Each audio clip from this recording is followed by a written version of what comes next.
Alhamdulillahi Rabbil Alamin. Wassalatu wassalamu ala Sayyidina Maulana Muhammadin wa ala alihi wa sahbihi ajma'in, amma ba'd. Rabbi yassir la tu'assir, Rabbi tamim bil khair. Bisanadina al-muttasili ila Imam Ibni Majah rahimahullah. Faqad sallahu sirrah wa adama nafa'a bi ulumi wa barakatihi wa nafahatihi wa madatihi wa karamatihi fid darini amin. Babu ma ja'a fil mashi bi ghairi tauqidin. Bab tentang hadis yang diriwayatkan dalam hal menyapu sepatu dengan tanpa ada penetapan waktu. Hadis. Bismillahirrahmanirrahim. Wabihi ilaihi qala hadatsana Harmala ibn Yahya wa Amr ibn Sawad al-Misriyani qala hadatsana Abdullah ibn Wahb qala anbana Yahya ibn Ayyub an Abdurrahman ibn Razin an Muhammad ibn Yazid ibn Abi Ziyad an Ayyub ibn Qatan an Ubadah ibn Nusayyin an Ubay ibn Imarah wa kana Rasulullah sallallahu alaihi wasallam qad shalla fi baitihi al-qiblatayn kiltaihima annahu qala. Nah, diriwayatkan daripada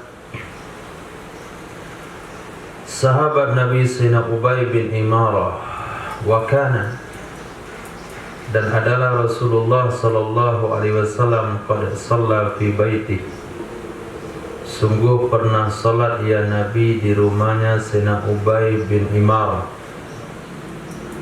kiblataini, kedua arah kiblat, kiltaihima, kedua-duanya. Nabi pernah salat di rumah sahabat tersebut menghadap Baitul Maqdis. Nabi pernah salat di rumah sahabat tersebut menghadap ke Ka'bah. Annahu, sesungguhnya Sayyidina Ubay bin Imarah berkata kepada Rasulullah sallallahu alaihi wasallam, amsahu alal khuffaini, bolehkah saya menyapu atas dua sepatu? Qala, berkata ya Sayyidina Rasul, na'am, boleh. Qala, berkata ya Sayyidina Ubay bin Imarah, yauman, satu hari. Qala, berkata dia Sayyidina Rasulullah, wa yaumaini, dan dua hari, bukan satu hari, saya dua hari juga boleh. Berkata dia Sayyidina Rasul, berkata ya Sayyidina Ubay, wa salasan, dan tiga hari, hatta balagha sab'an, sampai 7 hari, dan 6 hari, dan 7 hari. Setiap beliau mengatakan sehari, 2 hari, 3 hari, 5, 6, 7. Qala lahu, berkata ya Rasulullah kepada Sayyidina Ubay, wa ma badalak, berapa saja yang terlintas dalam kepalamu, berapa saja yang terlintas di dalam hatimu. Nah, terserah kamu dah. Itu makna wa badalak. Berarti di sini tidak ada ketetapan waktu, berapa saja boleh. Tapi menurut Imam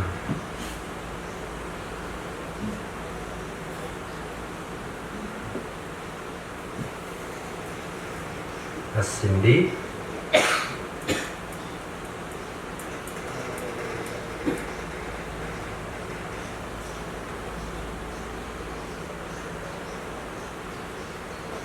Abi Daun Ubay ibni Imarah, lebih masyhur daripada Umarah. Beliau tidak pernah meriwayatkan hadis dalam kitab Sittah kecuali satu hadis ini saja. Beliau tidak pernah meriwayatkan hadis yang ditulis dalam kitab Sittah kecuali hanya satu hadis ini saja. Kemudian sanad hadisnya ittirab. Berkata Imam Nawawi itu hadis dhaif ittifaq ahli hadis. Jadi tidak boleh diamalkan. Nah, hadis.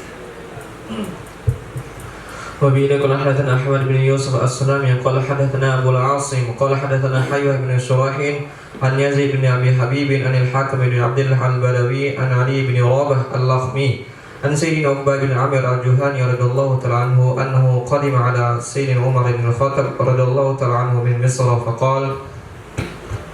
Diriwayatkan dari Sayyidina Uqbah bin Amir al-Juhani, beliau baru datang menjumpai Sayyidina Umar bin Khattab dari Mesir. Faqala, maka berkata ya Sayyidina Umar, mundu kam lam tanzah khuffaik, sejak kapan kamu tidak melepaskan dua sepatumu ini? Berkata ya Sayyidina Uqbah bin Amir al-Juhani, sejak Jumat ke Jumat. Udah seminggu nih, Jumat lalu sampai Jumat sekarang belum saya lepas. Apa kata Sayyidina Umar? As-sabtas sunnah, kamu sesuai dengan sunnah, dapat sekali dengan sunnah.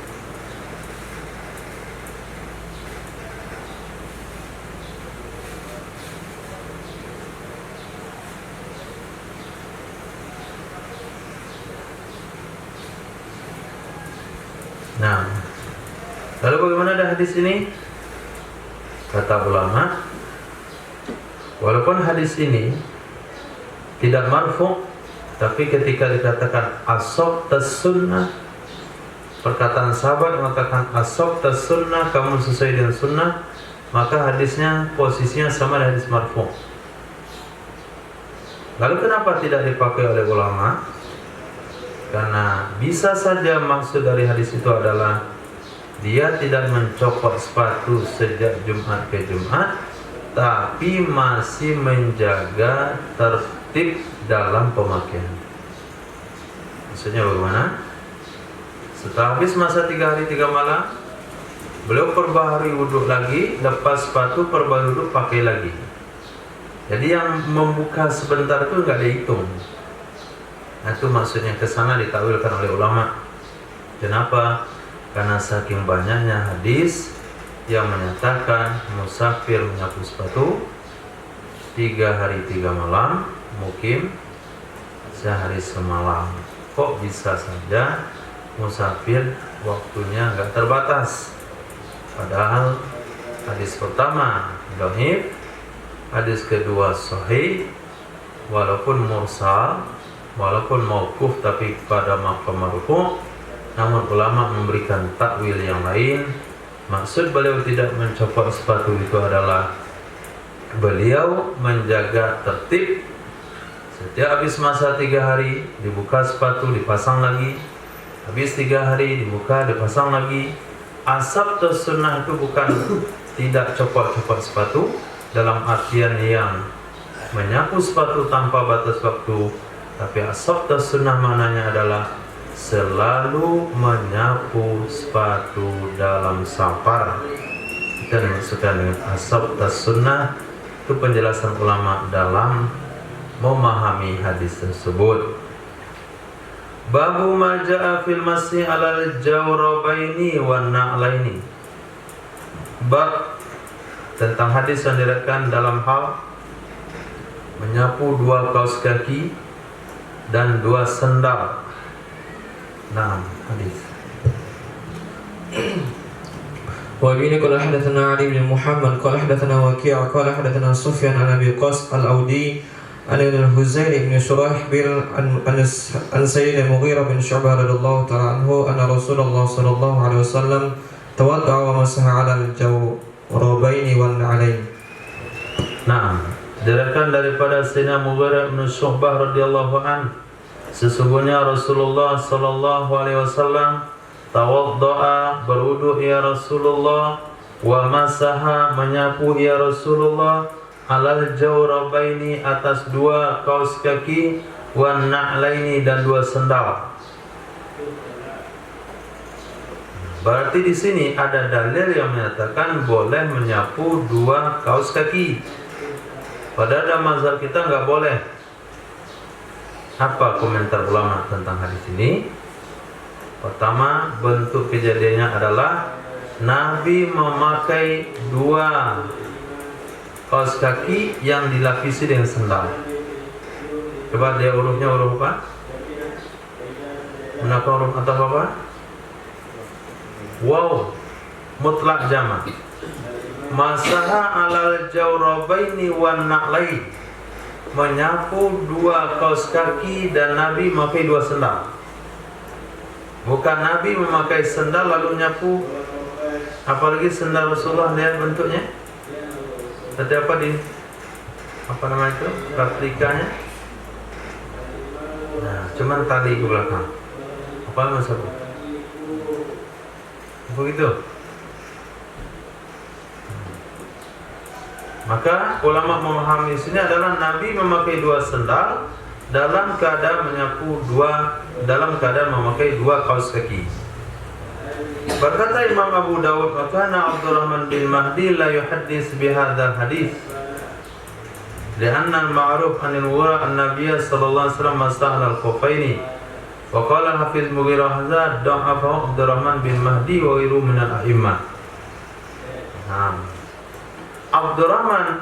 Abdurrahman bin Mahdi tidak ada meriwayatkan hadis ini daripada Mughirah bin Syu'bah.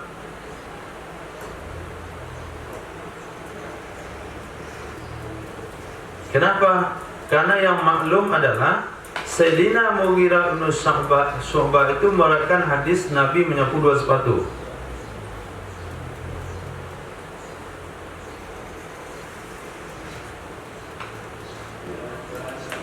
Berkata Hafiz Mughirah hadza da'afahu Abdurrahman bin Mahdi wa ghairu minal a'immah.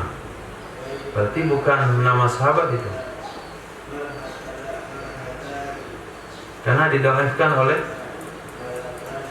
Abdurrahman bin Mahdi dan yang lainnya para imam. Nah, kenapa hadis ini tidak diambil?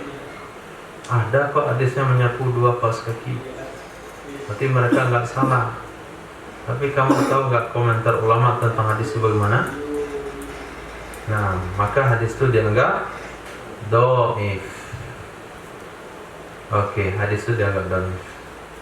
Siapa yang anggap dhaif? Bukan kita, pakarnya Imam Abdurrahman bin Mahdi, juga yang lain-lainnya daripada pakar rijal hadis. Nah, hadis.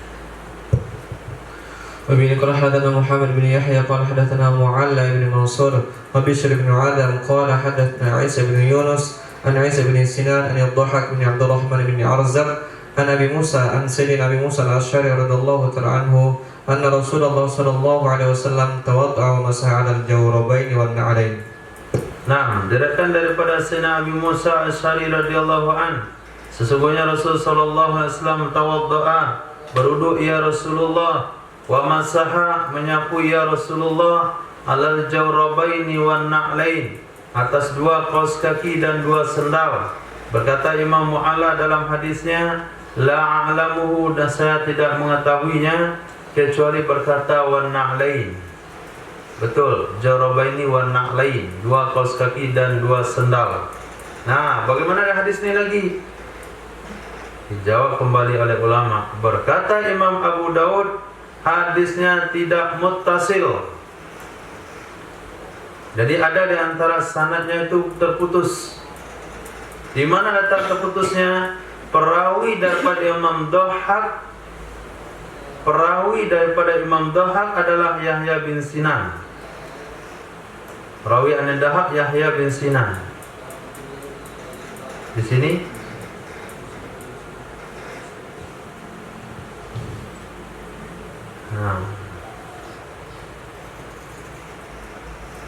perawi dari Imam Dhahak Yahya bin Sinan, Dhahak bin Abdurrahman bin Azra.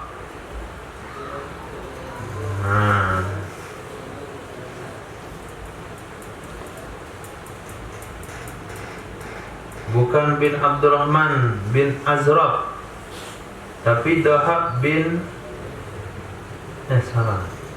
Perawi pada Imam Dhahab Yahya bin Sinan, bukan Isa bin Sinan. Di sini kan Isa bin Sinan, sebetulnya adalah Yahya bin Sinan. Yahya bin Sinan dianggap dhaif oleh Imam Ahmad bin Hanbal, dianggap dhaif oleh Imam Nu'ain, dianggap dhaif oleh Imam Abu Zur'ah, dianggap dhaif oleh Imam Nasa'i, dianggap dhaif oleh selainnya. Maka dia tidak dianggap kuat, dia tidak dianggap perawi yang kuat, berarti hadisnya dhaif lagi. Oke. Kalau ketemu hadis sahih dan hadis dhaif, maka diamalkanlah hadis sahih. Maka jelas kesimpulan dalam mazhab kita, tidak boleh menyapu di atas 2 kaos kaki. Dan nanti ke depan antum syarah pula, ketika baca kitab tidak boleh menyapu di atas 2 kaos kaki. Yang katakan boleh, ada 2 hadis dalam Sunan Ibnu Majah. Tergantung antum lah, mau pakai mazhab ulama fikih atau ulama hadis. Nah, itu komentar dari guru besar hadis tadi.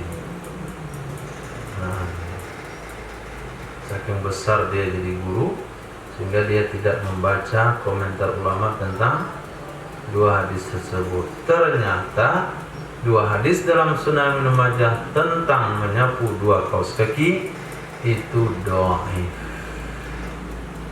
Nah, babu majah fil masih alal imamah, hadis yang diriwayatkan tentang menyapu di atas sorban. Nah, وبه قال حدثنا هشام بن عمرو قال حدثنا عيسى بن يونس عن الأعمش عن الحكم عن عبد الرحمن بن أبي ليلى عن كعب بن عجرة عن سيدنا بلال بن رباح رضي الله تعالى عنه أن رسول الله صلى الله عليه وسلم مسح على الخفين والخمار. Sesungguhnya Rasulullah sallallahu alaihi wasallam menyapu ya Rasulullah atas 2 sepatu dan di atas khimar. Khimar arti dasarnya mukena. Nah, kalau diisyaratkan kepada Nabi, maka maknanya adalah sorban. Siapa yang maksudkan itu sorban? Imam Ibnu Majah. Kalau menempatkan hadis itu di bawah judul Mashi alal imamah, menyapu di atas sorban. Nah, baca. وبه قال حدثنا دحيم وبه قال حدثنا دحيم قال حدثنا الوليد بن مسلم قال حدثنا الأوزاعي وقال حدثنا أبو بكر بن أبي شيبة قال حدثنا محمد بن مصعب قال حدثنا الأوزاعي قال حدثنا يحيى بن أبي كثير قال حدثنا أبو سلمة عن عمرو بن أمية قال رأيت رسول الله صلى الله عليه وسلم يمسح على الخفين والعمامة. Datang daripada ayah beliau Ja'far bin Amr, nama beliau adalah Amr. Dari ayah beliau Sayyidina Amr radhiyallahu anhu, beliau berkata, aku pernah melihat Rasul sallallahu alaihi wasallam menyapu di atas 2 sepatu, wal imamati, dan sorban. Apa maksud menyapu di atas sorban? Dalam hadis yang lain diceritakan, nggak usah disebut hadisnya, nanti di ujung ada, nanti dingin pula ya. Nah, baca. وبه قال حدثنا أبو بكر بن أبي شيبة قال حدثنا يونس بن محمد عن داود بن أبي الفرات عن محمد بن زيد عن أبي شريح عن أبي مسلم مولى زيد بن سوحان قال كنت مع سلمان رضي الله تعالى عنه فرأى رجلا ينزع خفيه للوضوء فقال له سلمان امسح على خفيك وعلى خمارك وبناصيتك. Nah, diriwayatkan daripada Abi Muslim. Abi Muslim itu adalah mantan budak dari Sayyidina Zaid bin Suhan. Apa kata beliau? Aku pernah bersama Sayyidina Salman Al-Farisi. menemani beliau dalam safar mungkin. Faraqah rajulan, lalu Sayyidina Salman melihat seorang laki-laki yanzi'u khuffaihi lil wudu. Beliau melepaskan dua sepatunya untuk berwudu. Maksud untuk berwudu adalah untuk tuntutan wudu dalam mencuci kaki, dilepaskan dua sepatunya.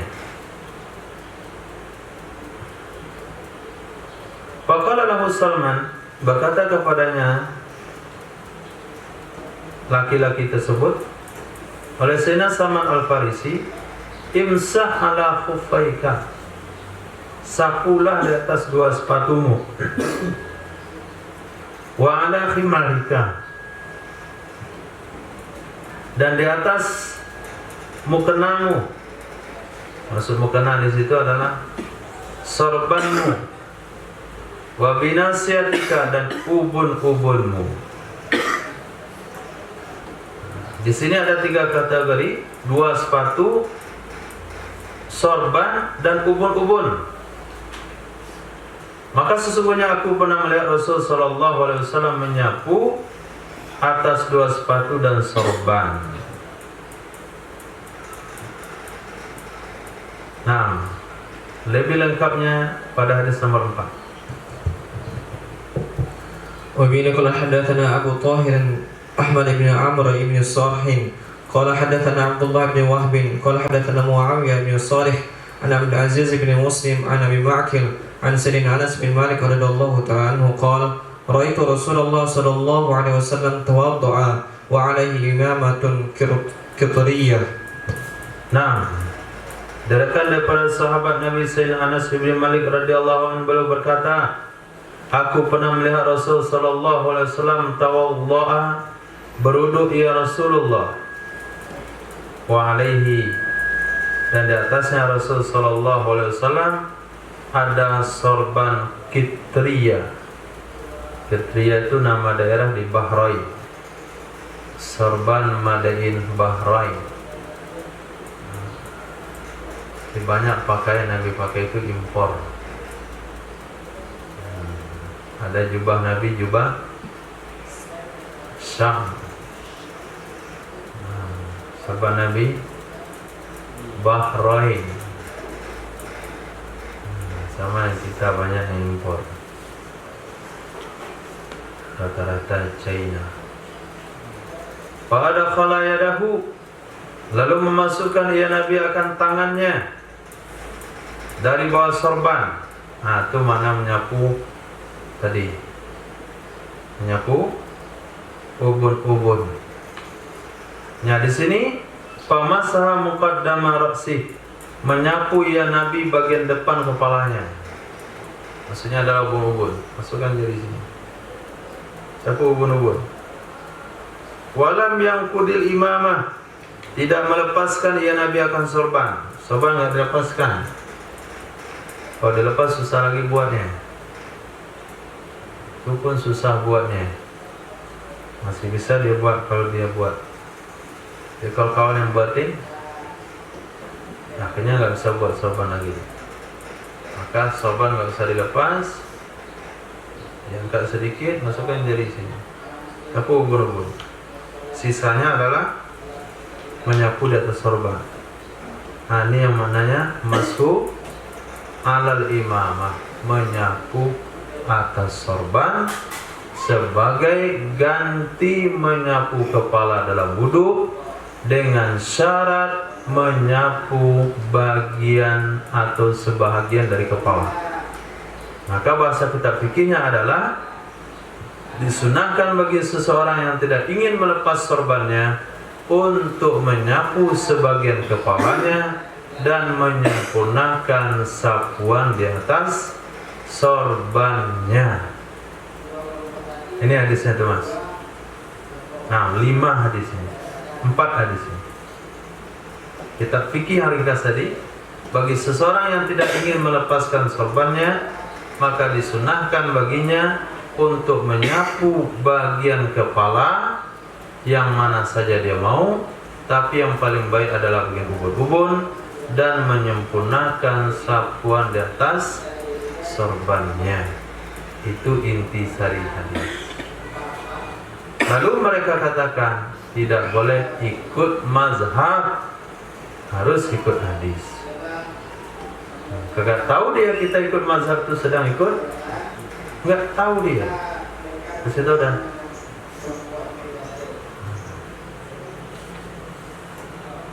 Titik. Habis masalah wudhu. Nah, dalam wudhu saja 564 hadis. Itu dalam masalah toharoh. 564 hadis dalam toharoh. Dan ini belum lengkap, karena tidak semuanya hadis toharoh, hanya terbatas dalam kitab Ibnu Majah. Kalau dikumpulkan semua kitab misalnya, tanpa menghapus hadis yang berulang, bisa jumlahnya 2000-an. 2000 itu hadis toharoh. Nah, sekarang suruh belajar Quran, hadis. Kapan orang itu mau wudhu? Kapan dia mau wudhu kalau sekiranya belajarnya langsung Quran hadis? Tidak daripada fikih, tidak daripada mazhab, langsung kepada hadis Rasulullah. Kapan dia mau wudhu? Mikir.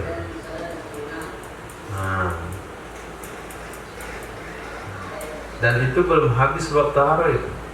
Itu baru bab wudhu dan air. Sekarang bab tayamum. Abwabut tayammumi, bab tayamum. Bab pertama, babu majaa fis sabab. Bab menerangkan hadis tentang sebab tayamum. Apa saja penyebab seseorang boleh tayamum. وبه قال حدثنا محمد بن رمح قال حدثنا الليث بن سعد عن ابن شهاب عن عبيد الله بن عبد الله عن عمرو بن ياسر رضي الله تعالى عنه أنه قال سقط عقد عائشة رضي الله تعالى عنها فتخلفت بالتماسه فانطلق أبو بكر إلى عائشة فتغيظ عليها في حبسها الناس فأنزل الله عز وجل الرخصة في التيمم. Nah, dirikan sebuah hadis dari sahabat Nabi Sayyidina Ammar bin Yasir radhiyallahu ta'ala anhuma annahu qala, sesungguhnya Sayyidina Ammar pernah berkata, pernah bercerita, saqata iqdatu Aisyah, telah tercecer, telah terjatuh kalung milik Sayyidah Aisyah. Nah, dari hadis di situ perempuan tuh pakai kalung. Kalau dia minta kalung, beliin. Kalau nggak sanggup dari emas, dari perak. Sanggup dari perak, basi. Basi pun nggak sanggup, buatin dari tali. Susahnya. Yang beli kalau fatakhallafat, maka takhaluf, artinya meninggalkan diri ya Sayyidah Aisyah, lil timasihi, untuk mencarinya kalung. Fantalaka Abu Bakrin, maka berangkatlah Sayyidina Abu Bakar As-Siddiq menemui Sayyidah Aisyah radhiyallahu ta'ala anha. Fataghayyadha 'alaiha, maka marah ya Sayyidina Abu Bakar atasnya Sayyidah Aisyah. Jadi seorang ayah masih bisa marah kepada anak yang sudah punya suami. Biarin aja yang marah, jangan ikut campur. Istriku jangan dimarahin. Anak saya nih bukan istrimu. Jadi kalau ayahnya marah, biarin aja, bagus itu. Malah disokong. Iya, betul dia. Marahin dia. Kasih bumbu, kasih minyak. Begitu. pulang ada. Mana caranya nih?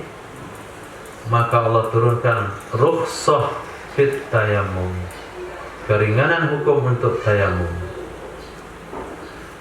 Qala berkata ya Sayyidina Ammar bin Yasir, famasahna yawma idzin ilal manakib, maka kami sapu waktu itu sampai ke pundak. Jadi nyapu tayamum waktu itu sampai ke pundak. Tepuk dagu, sapu sampai sini, sampai ke ketiak. Waktu itu Qala berkata Sayyidina Ammar bin Yasir, maka pergilah Sayyidina Abu Bakar kepada Sayyidah Aisyah lagi. Pergi Sayyidina Abu Bakar kepada Sayyidah Aisyah. Apa kata Sayyidina Abu Bakar? Ma'alimtu innaki la mubarakah. Selama aku tahu sesungguhnya engkau itu sungguh diberkahi. Itu pula bangganya ayahnya. Jadi marah. Tapi asbab Sayyidah Aisyah enggak ada air, tertahan mencari kalung Sayyidah Aisyah. Waktu sholat tiba, langsung Allah turunkan perintah tayamum. Siapa penyebab turunnya perintah tayamum? Sayyidah Aisyah. Sayyidina Abu Bakar pun tahu itu. Datang minta maaf sama anak, enggak pakai minta maaf, dipuji. Kamu tuh memang wanita yang diberkahi. Nah, kamu buat problem, Allah turunkan masalah, Allah turunkan penyelesai masalah. Itu makam Sayyidah Aisyah.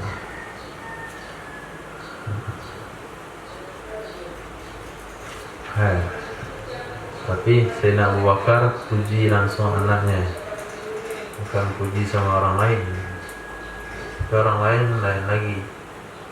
Dia nggak puji anaknya, dia puji anaknya depan orang lain. Anaknya nggak ada dipuji. Tapi kalau depan orang lain, masya Allah cerita anaknya jadi kayak nggak ada punya anak yang lain, atau kayak orang nggak punya anak. Itu kebanggaan. Nah, hadis. وبه قال حدثنا محمد بن أبي عمر العدني وقال حدثنا سفيان بن عيينة عن عمرو عن الزهري عن عبيد الله بن عبد الله عن أبيه عن سيدنا عمر بن ياسر رضي الله تعالى عنهما قال تيممنا مع رسول الله صلى الله عليه وسلم إلى المناكب. Diriwayatkan daripada Sayyidina Ammar bin Yasir radhiyallahu taala anhu dalam cerita hadis yang sama tapi dengan redaksi yang lebih ringkas, langsung kepada tujuan hadis. Apa kata Sayyidina Ammar bin Yasir? Tayammamna, kami melakukan tayamum bersama Rasul sallallahu alaihi wasallam sampai ke pundak, ke pangkal lengan. Pangkal lengan bagian atas nih. Ini namanya manakib. Nah, hadu bainal manakib, rapatkan antara pundak ini bersentuhan. Yang tembok besar apa? Apa benar? Segempat. Hah? Besar kucing beli. Kucing. Kita anak modern, peci. Kalau kami setiap orang punya peci.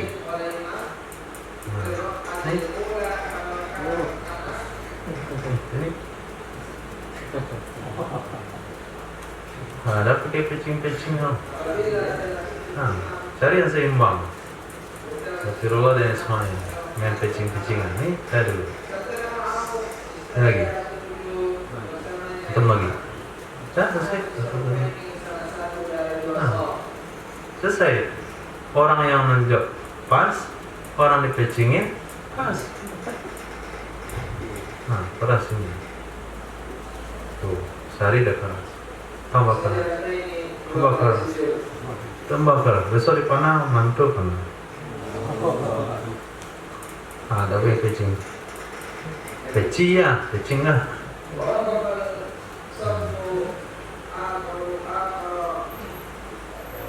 Ada pula kawan yang jahil. Suruh tunjuk ke ini. Itu coba kayak gini. Oh, iya sakit. Ini nggak sakit. Di kepala pun nggak sakit kalau ini. Datar kan? Datar. Bilang gini.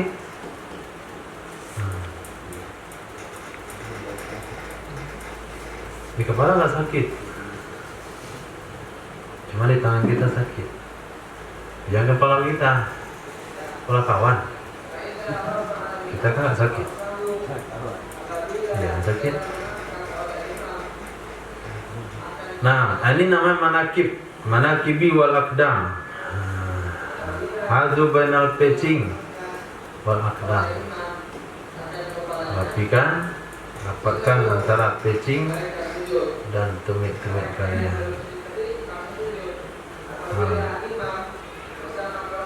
Allah khair. Itu riwayat pertama, sudah ada 2 riwayat menyapu tangan ketika tayamum sampai ke bahu. Hadis. Beliau قال حدثنا يعقوب بن حميد بن كاسب قال حدثنا عبد العزيز بن أبي حازم وقال حدثنا أبو إسحاق الهروي قال حدثنا إسماعيل بن جعفر جميعا عن العلاء عن أبيه عن سيدنا أبي هريرة رضي الله تعالى عنه أن رسول الله صلى الله عليه وسلم قال Sesungguhnya Rasulullah sallallahu alaihi wasallam bersabda, ju'ilat li, dijadikan bagiku, al-ardu akan bumi, masjidan akan masjid, wa tahuran dan alat bersuci. Maksud dijadikan bagiku hanya khusus buat syariat Nabi Muhammad sallallahu alaihi wasallam, di mana saja belahan bumi ini sah untuk dilakukan penyembahan atau salat kepada Allah. Beda dengan umat-umat atau syariat umat sebelum umat Nabi Muhammad, salat itu mesti di tempat ibadah yang telah didirikan. Kita tidak. Mensucikan itu mesti dengan air. Bahkan ada syariat mensucikan itu mesti dipotong, dibuang. Tidak boleh dengan air. Tapi dalam mazhab dalam syariat baginda Rasul itu kalau nggak ada air untuk bersuci, tanah juga termasuk alat tohur, baik tohur dari najis sehingga digunakan untuk pencucian najis anjing, juga tohur dari najis sehingga tanah bisa membersihkan ujung baju wanita yang terkotori dengan tanah sebelumnya. Dan tohur adalah alat bersuci dari hadas sehingga bisa digantikan sebagai pengganti wudhu dan pengganti mandi junub. Bagaimana cara tayamum Rifki untuk ganti mandi junub? Bagaimana cara bertayamum untuk ganti mandi junub?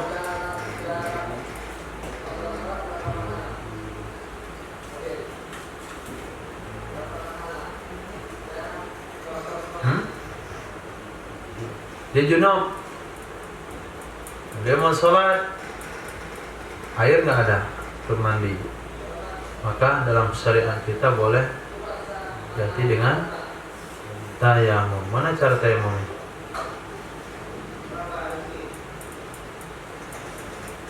Kali jawabnya. Dan ini, guling-guling atas. Nah, jadi ini tanah berdebu nih ya. Jadi di mana ditabur tanah itu? Di satu karpet. Banyak juga tuh tanahnya mau habis. Ada setengah karung. Sudah tabur guling-guling itu. Kalau kepala nggak kena, mana caranya?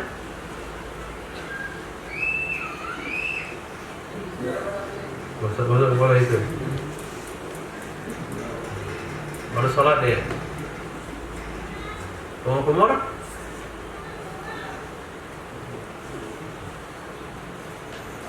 Atau jangan Rifki. Nah, kalau nggak ada air mandi junub, guling-guling di tanah. Saya rasa bagus guling-guling di tanah yang belereng gitu.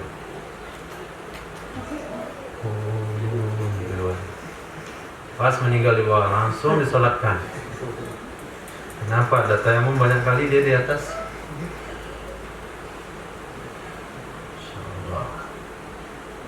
Tayamum ganti wudhu dengan tayamum ganti mandi, anggota tayamum sama, muka dan dua telapak tangan, cuma niatnya beda. Saya tayamum ganti mandi junub, beda niat. Anggotanya sama. Saya kasih debu di kepala, nanti sisir.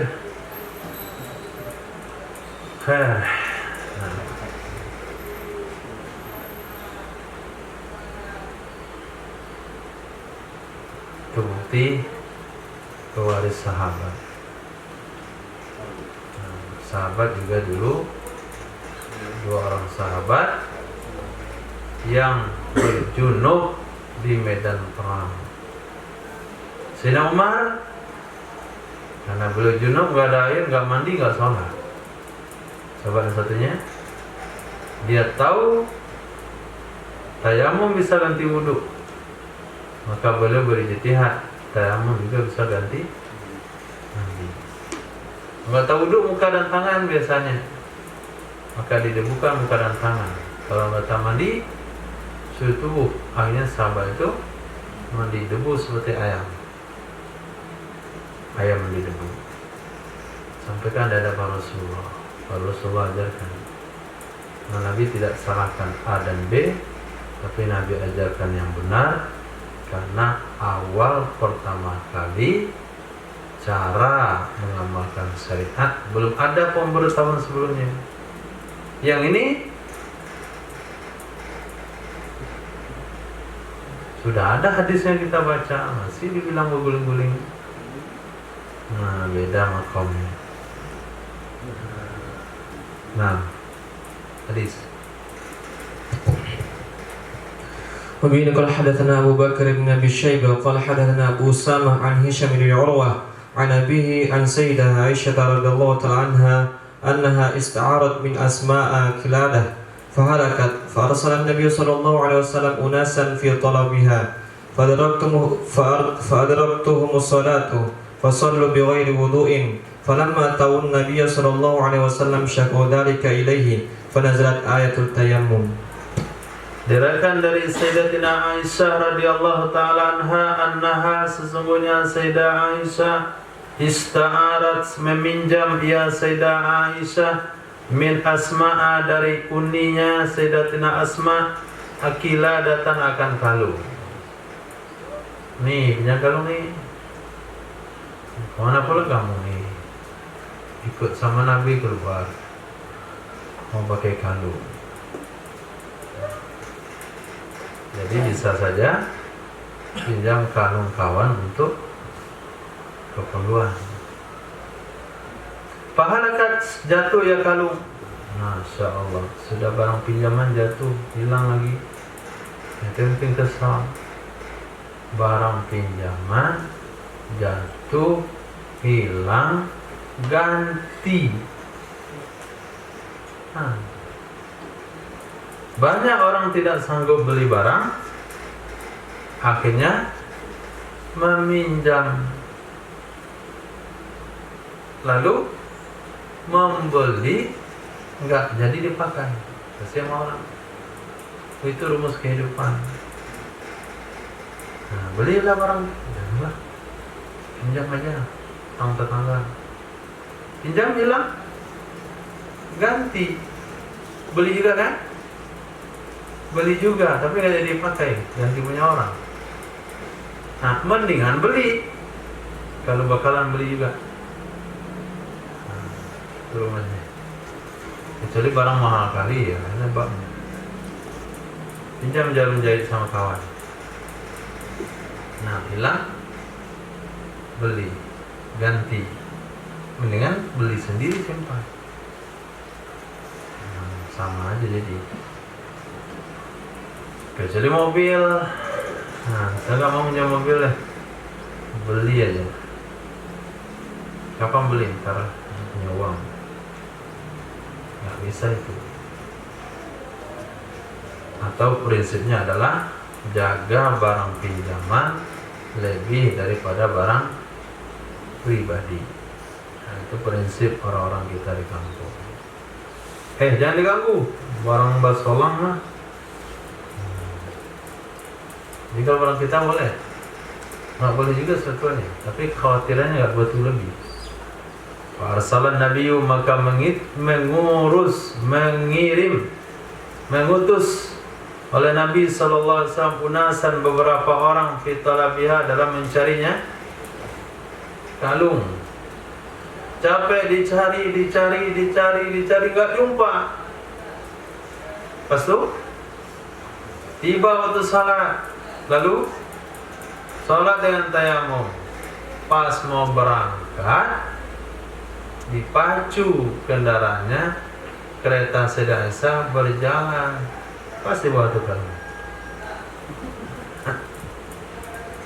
Capek dari ke belakang sampai habis satu sholat, tiba waktu sholat berikutnya. Nah, pas mau berangkat, dibawa kereta itu. Itu mencari kadi bersandang. Sini ya, tak kacamata ini. Tak bisa. Ini cepat jumpanya.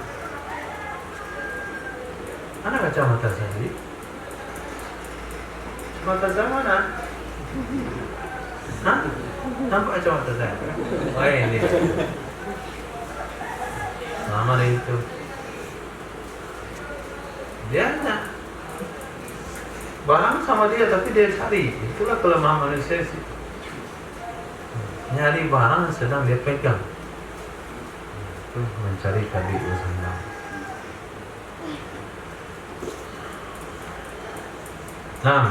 Fa'adrakat hum as-salatu, lalu mendapati akan mereka oleh salat. Fasallau, lalu mereka salat bighairi wudu, enggak ada wudu.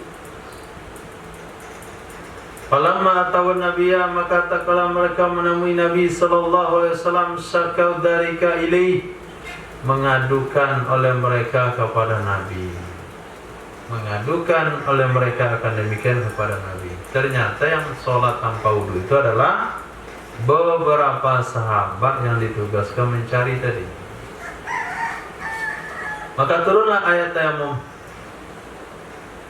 Berkata Sayyidina Usaid bin Khudair, jazakillahu khaira, semoga membalas akan kamu wahai Aisyah oleh Allah dengan kebaikan. Fa wallahi, maka demi Allah, ma nazala biki, tidaklah terjadi sesuatu dengan kamu, tidaklah terjadi dengan kamu, amrun qattu, oleh kejadian apapun,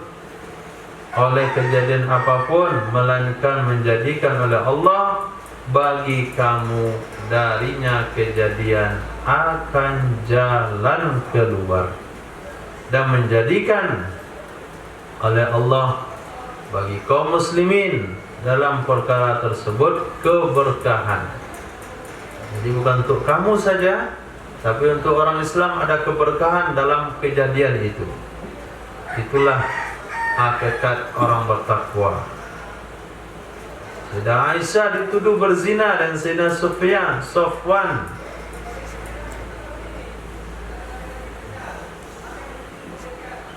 Lalu Sayyidah Aisyah nggak tahu dalam masalah itu, nggak tahu beliau dipindah, kecuali ketika keluar qada hajat bersama seorang Ummi Mistah. Dia caci maki anaknya. Sayyidah Aisyah, jangan bilang itu, biarlah. Kenapa dia ngomong kamu ini? Hah?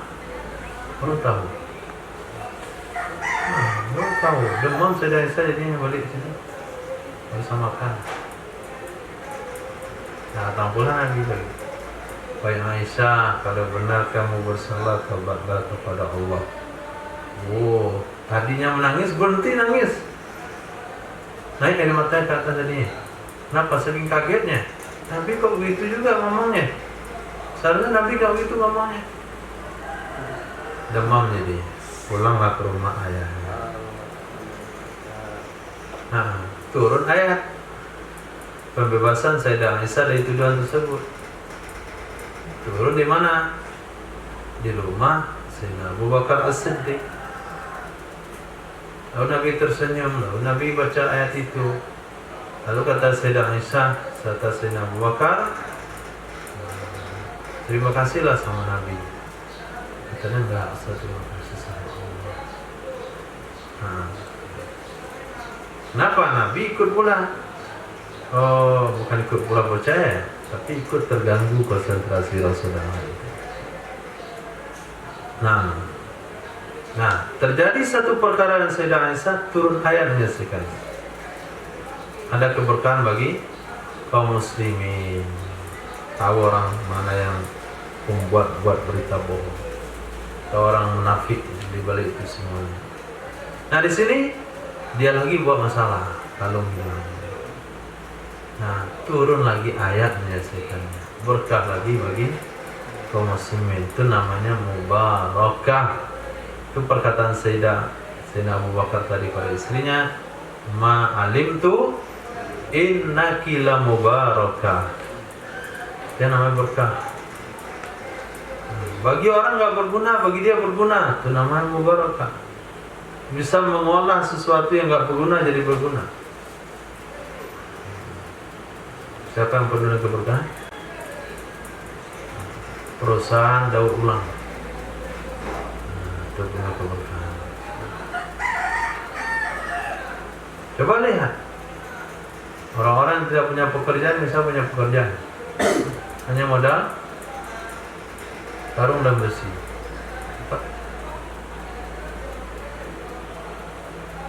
Nah, ada pemasukan tambahan tertentu. Sebab daur ulang. Apa saja, asal yang plastik aja.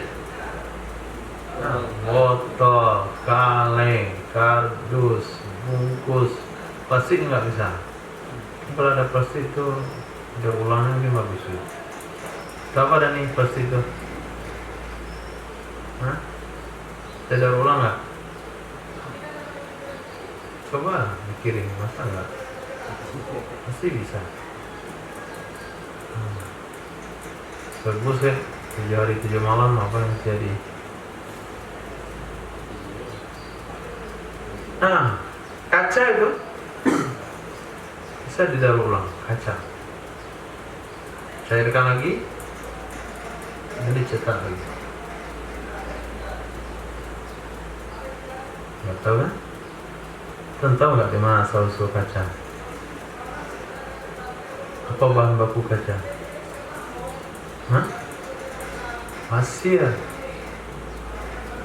Siapa penemunya? Penemu kaca siapa?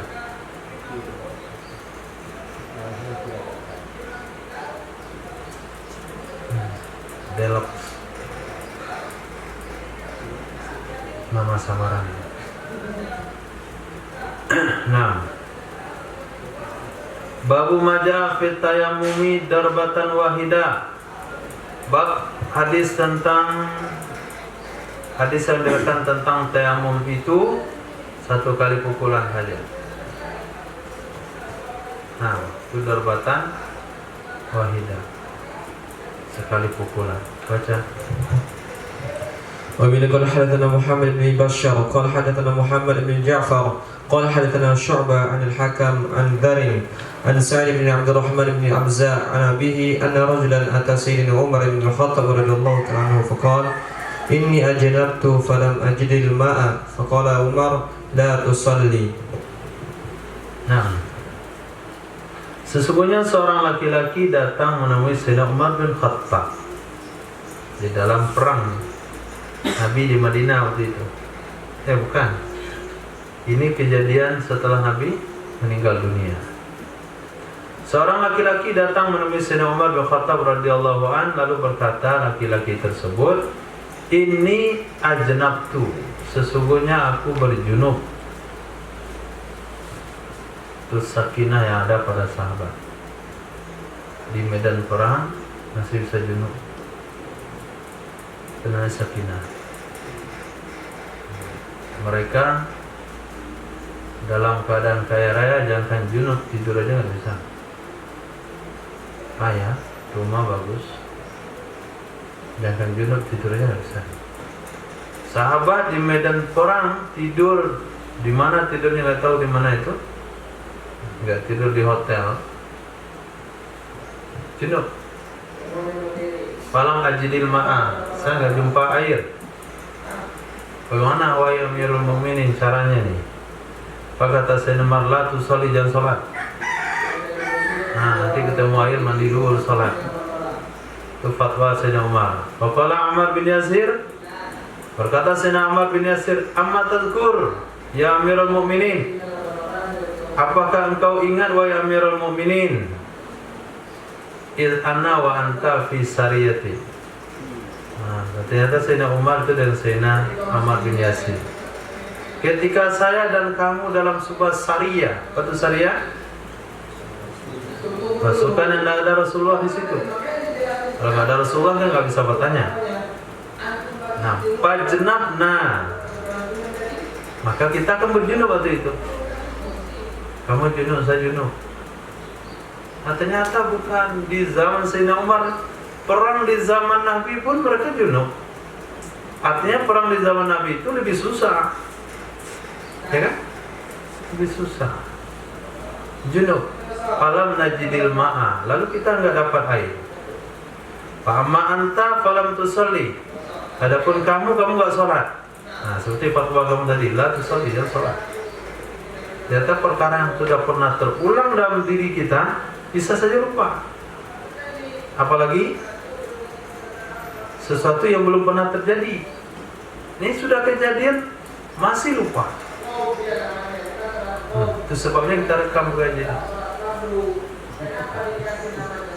Ya. Nah, kadang-kadang apa yang sudah kita ajarkan nanti kita lupa. Nah, tinggal dengarkan. Oh iya, ada ternyata hukum itu. Nah, wa ama'ana, adapun saya, patama aktu fitra, maka aku berguling-guling dalam tanah. Seperti fatwa Sayyidina Adani tadi. Adapun ana patama aktu, aku berguling-guling dalam tanah. Setelah itu saya sholat. Ya logikanya begitu. Wudhu ganti tayamum muka dan tangan, dominan. Mandi ganti tayamum, tayamum ganti mandi, guling-guling. Pasana pendapat untuk Sayyidina Ammar bin Yasir. Mantap itu. Pas sholat itu langsung saya sholat. Falamma ataitun nabiyya, maka tatkala aku mendatangi Nabi sallallahu alaihi wasallam, fazakartu dzalika lahu, aku sebutkan hal itu kepada Nabi, cerita dari Nabi. Faqala, maka berkata ya Sayyidina Ammar, innama kana maka berkata ya Nabi sallallahu alaihi wasallam, hanya saja ada cukup bagi kamu wahai Ammar. Cukup bagi kamu wahai Ammar. Begini dah cukup bagi kamu. Begini bagaimana? Begini daraban nabiyyu biyadihi ilal ardi, memukulkan oleh Nabi kedua tangannya ke tanah, summa nafakha fihima, kemudian meniup ya Nabi pada keduanya dua tangan. Nah, ditiup, tapi jangan keluar air. Kalau takut keluarin gini aja. Nah, masaha bihima, menyapu ya Nabi akan mukanya, wa kaffai, dan dua telapak tangannya. Ada berapa jenis hadis dalam menyapu tangan? Tayamum ada berapa macam? Hadis pertama sampai ke pundak. Di sini saja. Maka sapu kali sabun cukup. Nah, khair hadis. وبه قال حدثنا عثمان بن أبي شيبة قال حدثنا حميد بن عبد الرحمن عن ابن أبي ليلى أن الحكم وسلمة بن كهيل daripada Hakam dan Salamah bin Kuhail. Kedua-duanya bertanya kepada Sayyidina Abdullah bin Abi Aufa tentang tayamum. Maka berkata ya Sayyidina Abdullah bin Abi Aufa, telah memerintahkan oleh Nabi sallallahu alaihi wasallam akan Sayyidina Ammar bin Yasir ayyaf'ala hadza, bahwa dia melakukan begini. Bagaimana begininya? Daraba biyadai ilal ardi, memukulkan ia Sayyidina Abdullah bin Abi Aufa dengan kedua tangannya ke tanah. Kemudian naqadahuma, membenturkan kedua-dua tangan tak sehingga tanahnya itu turun. Atau begini, ini ya begini, ini habis tanahnya, tanah ditempel biar kurang ya, menipiskan. Lalu menyapu ya Nabi atas mukanya. Berkata Imam Hakam, wa yadai, dan dua tangannya. Berkata Sayyidina Salamah, wa mirfaqai, dua tangan dan dua siku Nabi. Nah, ada 3 hadis tayamum. Sampai bahu, sampai siku, sampai pergelangan tangan. Lalu mazhab kita ngambil yang mana? Sampai siku. Khairul umuri sautuha. Kias kepada ayat wudu. Wudu kan wa aydiyakum ilal marafiq. Kenapa kiaskan di situ? Karena tayamum hukum asalnya adalah ganti dari wudu. Nah, babun fit tayamumi darbataini, bab tentang tayamum itu 2 kali pukulan, enggak boleh sekali, mesti 2 kali. Hadis ini yang digunakan dalam mazhab kita. Ketika antum baca dalam bab tayamum, di sana akan ditemukan disyaratkan bahwa ada ya tayamum bidorbataini, 2 kali pukulan. Kenapa 2 kali pukulan? Karena kalau sekali pukulan dengan menggunakan tangan kanan ke muka, tangan kiri untuk menyapu tangan kanan, tangan kiri ini belum ada yang nyapu. Kayak apa nyapu? Maka mesti 2 baru bisa. 1 kali pukulan pertama usapkan ke muka, pukulan kedua usapkan ke tangan kanan, tangan kiri dengan cara menempelkan ujung jari di tangan kiri, tangan ujung punggung, dibalik tangan kanan ke ujung jari, ujungnya jadi tengah, seret sampai ke sini, lalu diputar. Nah, ketika diputar ini baru pakai yang tengah di sini. Ini kan ada bekas nih. Nah, putar, ini diangkat, telunjuk diangkat, telunjuk ini untuk nyapu ini. Karena ini sudah tadi, ini kan belum. 4 ini belum. Nah, terus ini kan dah basi, putar ke sini, kita pakai yang ini, jadi angkat telunjuk. Nah, juga sama, nggak kena telunjuk. Nah, jempolnya nggak kena, sampai ke sini, putar, jadi angkat. Nah, itu jalan. Oke, baca. وبه قال حدثنا أبو طاهر أحمد بن عمرو بن سحر المصري قال حدثنا عبد الله بن وهب قال أنبأنا يونس بن يزيد عن ابن شهاب عن عبيد الله بن عبد الله عن سيدنا عمرو بن ياسر حين تيمموا مع رسول الله صلى الله عليه وسلم فأمر المسلمين فضربوا بأكفهم التراب ولم يقبضوا من التراب شيئا. Nah, diriwayatkan daripada Sayyidina Ammar bin Yasir radhiyallahu an, hina tayammamu, ketika mereka bertayamum bersama Rasulullah sallallahu alaihi wasallam, fa'amaral muslimin, maka memerintahkan ia Nabi kepada orang-orang Islam, artinya sahabat-sahabat Nabi, fadarabu, lalu mereka memukulkan, bi'akufihim, dengan telapak tangan mereka, at-turaba, ke tanah. walam yakbidu minat turabi syai'a, dan tidak menggenggam oleh mereka dari tanah akan sedikit pun. Artinya dipukulkan, tidak tanahnya digenggam dengan tangan, hanya apa saja yang menempel. Famasahu, lalu mereka mengusapkan dengan tangan-tangan, dengan muka-muka mereka, mashata wahidah, sekali usap, tidak pakai sunnah, meniga-nigakan dalam tayamum. Suma'adu, kemudian mereka mengulang kembali, pada Rabu, lalu mereka memukul di akufihim, dengan telapak-telapak tangan mereka, as-sa'ida, tanah. Nah, sa'ida itu tanah. Maratan ukhra, pada kali kedua, lalu mereka menyapu dengan tangan-tangan mereka. Berapa kali mereka memukulkan tangan ke tanah? 2. Di sana letak judul Mashi Dorbataini. Babu fil majruhi tusibuhul janabatu fayukhafu ala nafsi in iktasala.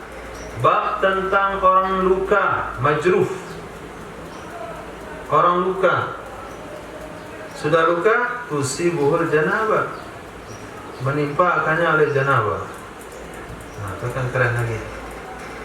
Sudah luka, junub pula. Nah, pernah kejadian kayak itu? Pernah belum? Pernah ada? Pokoknya ada yang pernah katanya. Nah, dia luka tapi junub. Fa yakhafu ala nafsihi, maka dia khawatir terhadap dirinya kalau mandi. Apa yang dia khawatirkan? 1, lambat sembuh. 2, bertambah sakit. 3, kalau luka itu dikasih air meninggalkan bekas. Nah, itu perkara yang dibahas oleh ulama. Apa yang dikhawatirkan itu? 4, mati. Kalau pakai air ini bisa mati.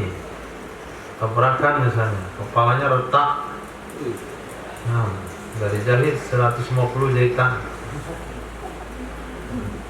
Diparban lah orang itu. Saking hangatnya diperban kepalanya, mimpi dia. Junub. Mana caranya itu? Kalau mandi kesiram kepalanya, masuk air, nah kelabu letaknya itu kayak jam tangan. Nampak lagi angkanya itu. Nah, mana solusinya? Oke, baca. قال حدثنا هشام بن عمرو قال حدثنا عبد الحميد بن حبيب بن ابي عشرين قال حدثنا اوزاعي عن عطاء بن ابي رباح قال سمعت ابن عباس رضي الله عنه يخبر ان رجلا اصابه جرح في رأسه على عهد رسول الله صلى الله عليه وسلم. Sallallahu alaihi wasallam, daripada Imam Atha bin Abi Rabah, itu salah satu ulama dari keturunan Mawali. Nah, dia menjadi ulama di zaman Harun ar-Rasyid. Nah, ketika Harun ar-Rasyid datang menemui Imam Atha bin Abi Rabah, beliau saking sopan dan santunnya depan imam. Kata anaknya, siapa tadi itu ayah? Ayah kayak kucing takut dan lidi depan dia. Itulah anakku, kamu tuh belajar agama supaya kita bangsawan ini nggak mesti merendahkan diri ke mantan budak itu. Padahal tapi makom keulamaannya membuat Harun ar-Rasyid itu gak berangkat kepala. Mana yang gak kepala? Mau mati. Ada pulang baru mau mana? Siapa tadi itu ayah? Mantap sekali dia. Padahal bentuknya pas-pasan. Atau gak terlalu ganteng. Maka disuruhlah oleh Harun ar-Rasyid anaknya belajar agama Ya, pemimpin itu tahu agama, nggak boleh datang kepada ulama begituan caranya. Itu takutnya mereka dengan ulama. Beda ulama sama zaman sekarang. Nah, sekarang ulamanya yang takut nggak digaji, takut hilang periunasi. Nah, bergeser keadaannya karena kita berada di akhir zaman. Itu lumayan aman. Bukan lumayan aman, lumayan parah. Tapi nggak terlalu parah kalau hanya takut dari jeruji. Kemudian takut dari jeruji. Kalau salah fatwa nanti masuk tansi. Nah, ya Rabbi. Jadi diriwayatkan daripada Imam Atha bin Abi Rabah, guru beliau adalah Imam Abdullah bin Abbas. Aku pernah mendengar Abdullah bin Abbas yukhbiru, menceritakan, anna rajulan, sesungguhnya seorang laki-laki, asabahu jurhun fi ra'sihi, mengenai akannya laki-laki luka di kepalanya, menimpa akannya laki-laki oleh jurhun, oleh luka pada kepalanya di zaman Nabi sallallahu alaihi wasallam. Summa asabahu ihtilam, kemudian menimpa akannya laki-laki oleh mimpi. Fa umira bil iktisal, maka diperintahkan ia laki-laki untuk mandi. Dia tanya kepada ulama lain, kepada kawannya nih, yang jos lah, boleh katakan jos. Nah, hukum tuh harus itu. Apapun alasannya, takut kepada Allah, jangan terkesan yang makhluk itu. Mana caranya nih? Kepala saya sakit, luka, diperban, saya junub. Ya mandi wajib. Ada cara lain lagi, mandi wajib. Nah, yang culun nih, sahabat nih ya, punya sifat taat gitu. Kalau tak salah belum langsung mandi. Pak Kuzza. Nah, Kuzza itu artinya di Kuzza.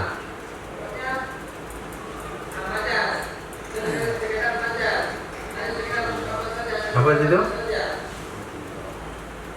Pak Kuzza, maka sakit dia laki-laki. Nah, sakit dia laki-laki. Sakit yang maksudnya adalah sakit yang muncul dari karena faktor dingin. Nah, itu sakit apa itu? Sakit dia laki-laki karena faktor dingin. Ternyata musim dingin pula. Pamata, lalu meninggal ya laki-laki. Meninggal ya, gara-gara mandi tadi. Nang nyawa tangan Allah, bukan gara-gara mandi itu. Dari takdirkan dia meninggal. Betul, itu hakikat. Ini syariatnya. Maka sampai hal demikian kepada Nabi Sallallahu Alaihi Wasallam. Apa kata Nabi? Dajjalnya itu. Nah, ada Nabi komentar.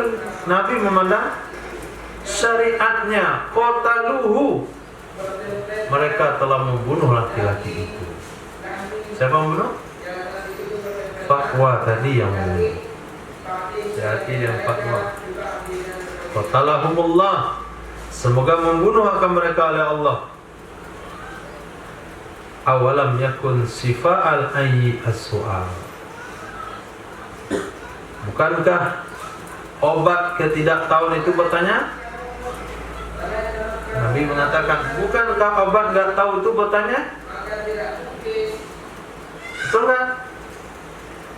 Nah, kalau nggak tahu tanya, jangan langsung dibuat. Tuh mati orang, tahu rasa. Nah, yang mati itu yang tahu rasa. Yang berfatwa mana ada tahu rasa? Pak Ustaz, bagaimana nih Pak Ustaz? Boleh nggak Ustaz nikah sama dia? Boleh. Nikahlah orang itu sama si wanita tersebut. Selesai nikah, maaf pulang, ternyata kamu nggak boleh nikah dan dia. Sudah nikah seminggu baru ada SMS, kamu nggak boleh ternyata nikah dengan dia. Mana caranya itu? Sembarang udah jadi nih. Hah? Siapa yang sakit kepala? Laki-laki itulah. Dia tinggal alat aja dia. Nggak boleh. Tapi setelah seminggu, tanya dulu mas, baru berfatwa. Bukankah obat daripada ketidaktahuan itu bertanya? Berkatalah Imam Atta, balaghana, telah sampai hadis kepada kami, sesungguhnya Rasulullah SAW bersabda, law wasala jasada wa taraka ra'sahu, kalaulah dia mencuci badannya, memandikan badannya, dan membiarkan kepalanya, haitsu asabahul jirah, di mana mengenai akannya oleh luka. Itu caranya.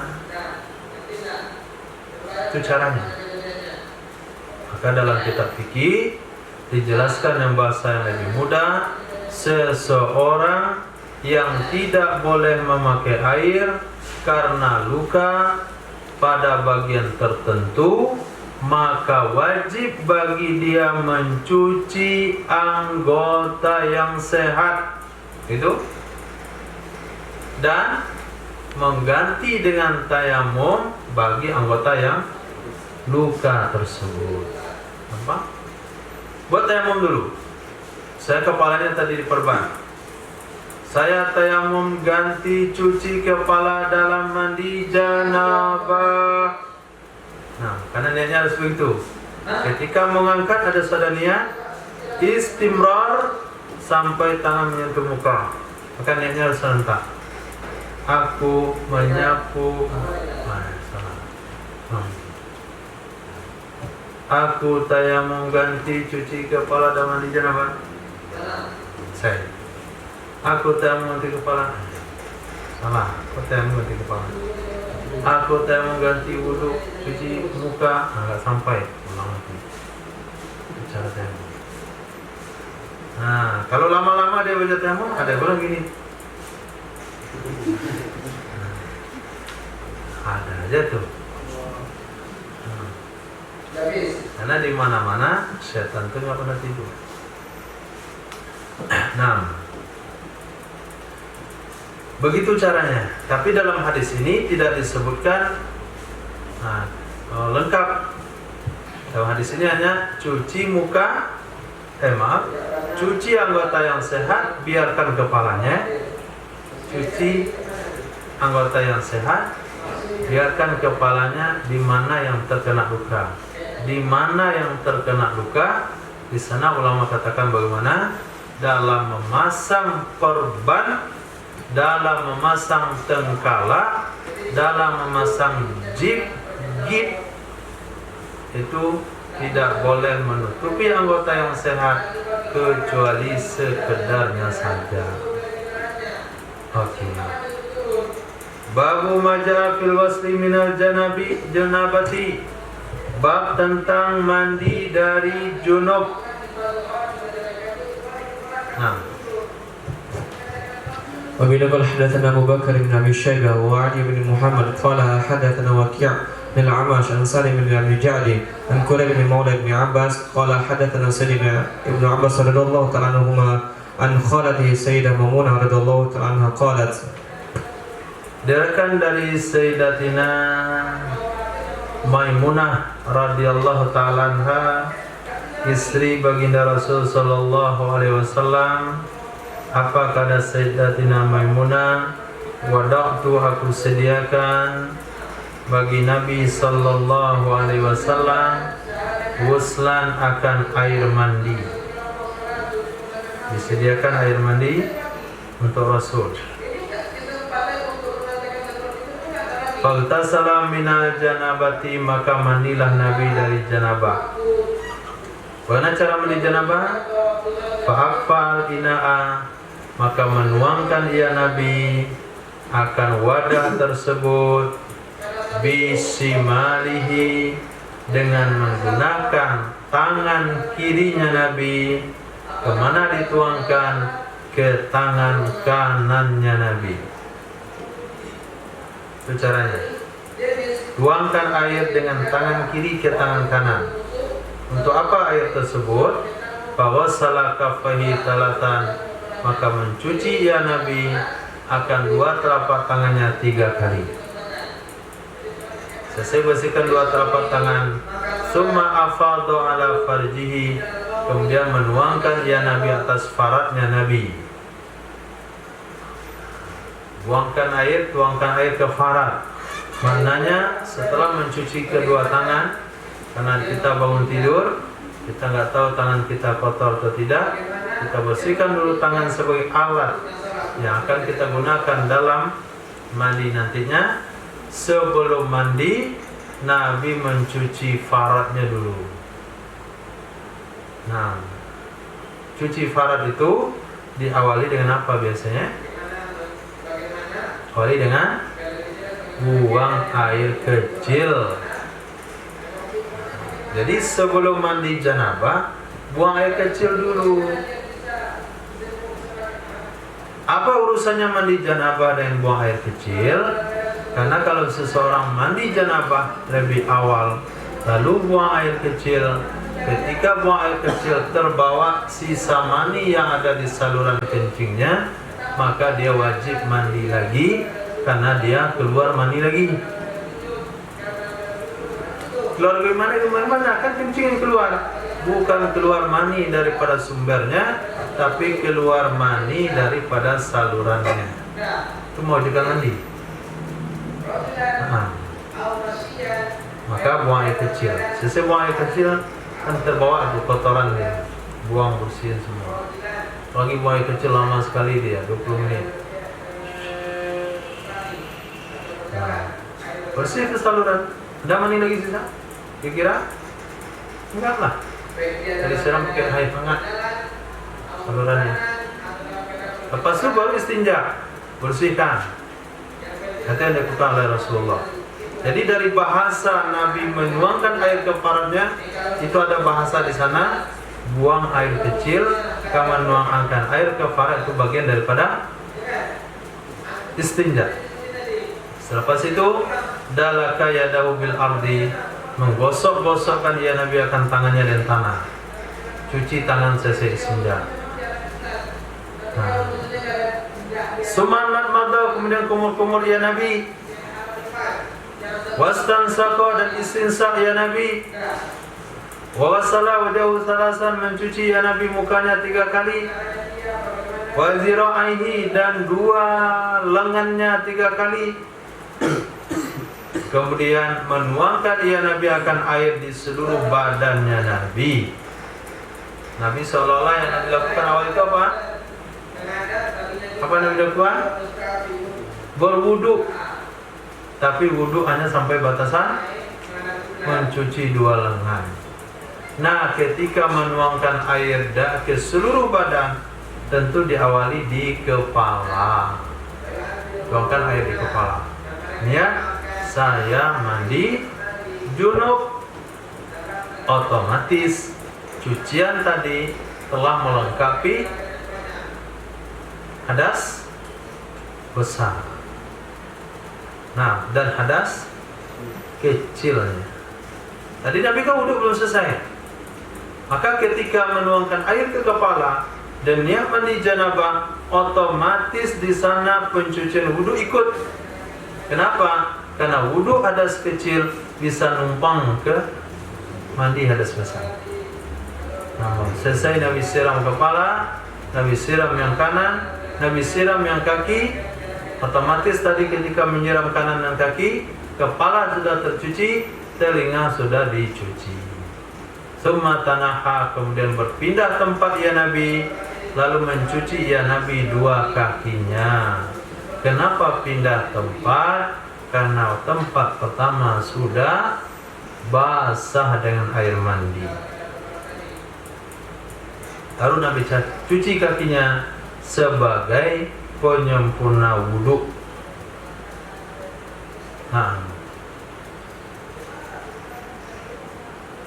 baca. وبه قال حدثنا محمد بن عبد الملك بن أبي الشوارب قال حدثنا عبد الواحد بن زياد قال حدثنا صدقة بن سعد الحنفي قال حدثنا جميع بن عمير التيمي قال انطلقت مع عمتي وخالتي فدخلنا على سيدة عائشة فسألناها كيف كان يصنع رسول الله صلى الله عليه وسلم عند غسله من الجنابة. Diriwayatkan daripada Jumaik bin Umar At-Taimi, seorang tabi'in. Beliau berkata, intalaqtu, saya pergi bersama bibiku dan tanteku, ammah sama khala. Hubungan keluarga yang bagus ya. Kenapa? Kalau ammah saudari ayah, khala saudari ibu. Saudari ayah sama saudari ibu akrab, betul nggak? Betul nggak? Saudari ayah sama saudari ibu akrab. Padakhalna, maka kami masuk menjumpai Sayyidah Aisyah. Fasa'alnaha, lalu kami bertanya kepada beliau, bagaimana adalah Rasulullah sallallahu alaihi wasallam melakukan ketika mandi dari janabah? Bagaimana Nabi mandi janabah? Qalat, berkata Sayyidah Aisyah, kana ada ya Rasulullah yufidu, menuangkan ya Rasulullah ala kafai, atas dua telapak tangannya, salah samarat 3 kali. Artinya menuangkan air ke telapak tangan 3 kali, cuci 2 telapak tangan 3 kali. Kemudian memasukkan ya Rasulullah akannya telapak tangan ke air, ke wadah air, ina'a, wadah. Kemudian mencuci ya Nabi akan kepalanya Nabi salah samarat 3 kali. Kemudian menuangkan ya Nabi akan air, maupun-nya dibuang, karena maklum ala jasadi, di atas jasadnya Nabi. Sumayakumu ila shalah, kemudian bangun ya Nabi untuk mengerjakan salat. Wa amma nahnu, adapun kami, fa inna nasilu ruhusana khamsa marrat, kami mencuci kepala-kepala kami 5 kali. Kenapa 5 kali? Min ajlid dawfur, asbab daripada dawfur. Dawfur itu maknanya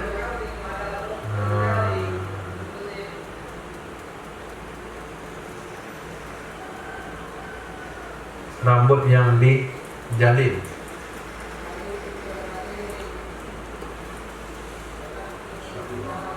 Rambut yang dijalin. Kalau perempuan namanya sanggul, laki-laki nggak pakai sanggul, tapi dijalin. Babun fil ghusli minal janabati, bab tentang mandi junub.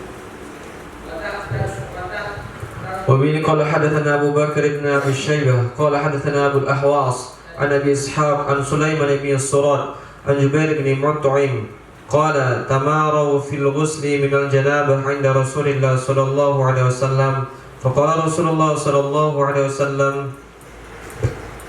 tamarau, mereka berdebat. Debat artinya diskusi tentang mandi junub di dekat Rasul sallallahu alaihi wasallam. Tamarau itu, oh enggak, saya mandi junub di rumah gini, menyelam aja ke kolam renang. Oh kok saya enggak, saya pergi aja ke tepi pantai, nyelam balik langsung selesai sama mandi junub. Itu namanya tamarau.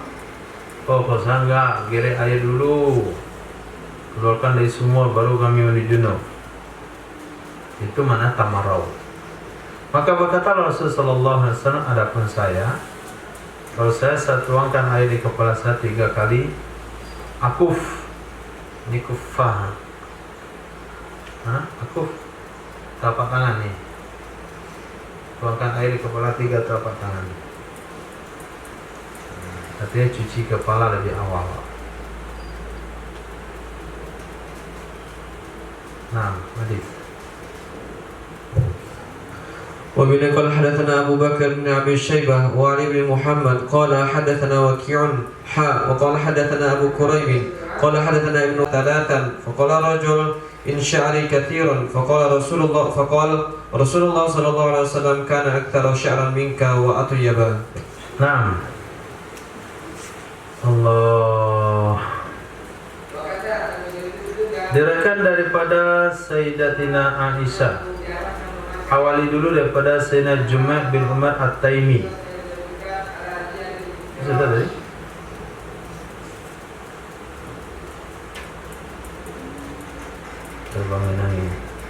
Diriwayatkan daripada Sayyidina Abi Sa'id Al-Khudri radhiyallahu an, sesungguhnya seorang laki-laki telah bertanya kepada Sayyidina Abi Sa'id Al-Khudri tentang mandi janabah.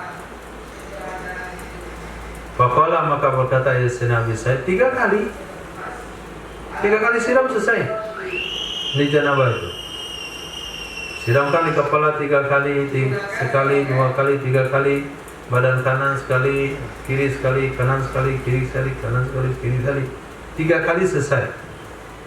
Nah, yang dijelaskan di sini adalah kepala cukup disiram 3 kali pakai 3 telapak tangan. Kepala. Berkata seorang laki-laki itu, enggak mungkin lah. Syari kathir, rambut saya banyak. Lebat rambut saya, kalau botak itu gampang. Justru botak itu susah mandinya. Nah, ada rambut 2 cm, 3 cm itu enak. Botak licin tuh, itu susah mandinya. Kalau dia was-was itu lama dia nyiram kepalanya. Kenapa? Nggak terasa airnya. Hanya direndam ke bak baru bisa. Oh, tak rasa itu airnya. Inak syari kathir, rambut saya banyak. Berkatalah Rasul sallallahu alaihi wasallam, berkata ia Sayyidina Abi Sa'id Al-Khudri, Rasul sallallahu alaihi wasallam, ada ya Rasul, itu lebih banyak rambutnya dari kamu, wa atyaba, dan lebih bagus. Nah, Nabi aja bisa cukup 3 kali siram di kepala, kamu kok nggak bisa? Yang alasan rambut banyak, Nabi lebih banyak rambutnya, maka lebih bagus lagi rambut Nabi. Nah, baca. وبنا قال حدثنا أبو بكر بن أبي شيبة قال حدثنا حفص بن غياث عن جعفر بن محمد عن أبيه عن سيدنا جابر بن عبد الله رضي الله تعالى عنهما قال قلت يا رسول الله أنا في الأرض باردة فكيف الغسل من الجنابة فقال صلى الله عليه وسلم. Diriwayatkan daripada Sayyidina Jabir bin Abdullah radhiyallahu anhu, beliau mengatakan, saya katakan ya Rasulullah, ana fi ardin baridah, sesungguhnya saya ada di negeri yang dingin. Saya tinggal di daerah dingin. Lahan panjang bagi gunungnya lagi. Pakai falusi minal janabah, bagaimana cara mandinya dari junub? Maka berkata ya Nabi sallallahu alaihi wasallam, amma ana, adapun saya, fa'ahsu, maka saya menuangkan air ala roksi, di atas kepala saya, salasan 3 kali.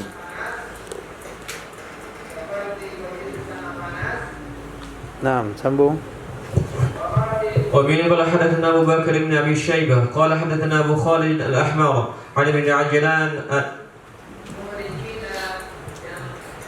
عن سعيد بن أبي سعيد الخدري عن سعيد بن أبي سعيد عن سيدنا أبي هريرة رضي الله تعالى عنه سأله رجل كم أفيض على رأسي وأنا جنوب. Diriwayatkan daripada Sayyidina Abu Hurairah radhiyallahu anhu, sa'alahu rajul, telah bertanya kepada Sayyidina Abu Hurairah oleh seorang laki-laki, kam ufidu ala ra'si, berapa kali saya tuangkan ke kepala saya? Maksudnya air mafhum dibuang. Wa ana junubun, pada saya sedang junub. Berkata ya Sayyidina Abu Hurairah, adalah Rasulullah sallallahu alaihi wasallam yahtu, menuangkan ya Rasulullah atas kepalanya Rasul talasa hasaya, 3 kali siraman. Faqala rajul inna sya'ri tawil, sesungguhnya rambut saya sangat panjang. Qala kana Rasulullah sallallahu alaihi wasallam, adalah Rasul sallallahu alaihi wasallam aktsara sya'ran minka, lebih banyak rambutnya dari kamu dan lebih bagus. Nah, babun fil wudu'i ba'dal ghusli, bab wuduk setelah mandi junub.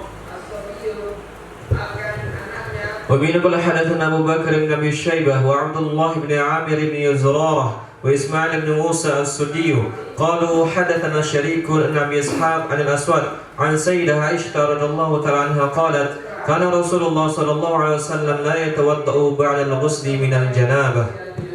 Dari Sayyidah Aisyah radhiyallahu taala anha, adalah Rasulullah sallallahu alaihi wasallam itu tidak berwudu ya Rasulullah setelah mandi dari janabah.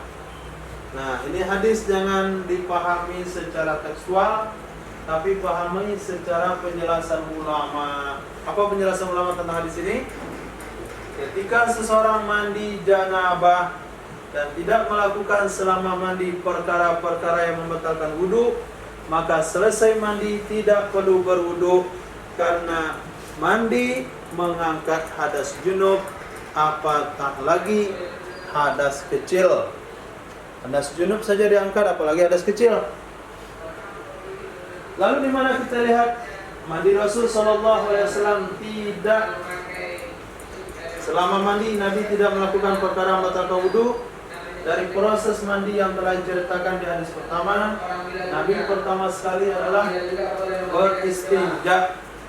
Setelah istinja Nabi berwudu, cuci muka, kepala, tangan, kemudian dilanjutkan dengan kepala ketika mandi, kemudian terakhir mencuci kaki. Sementara keadaan kita hari ini, kita mandi nggak cukup dengan air saja. Satu sampo, sampo metal. Nah, lepas itu cuci muka. Kemudian cuci badan, kemudian cuci rongga-rongga bawah. Berapa kali? Siram lagi. Kemudian buang air kecil. Nah, baru selesai mandi. 30 menit.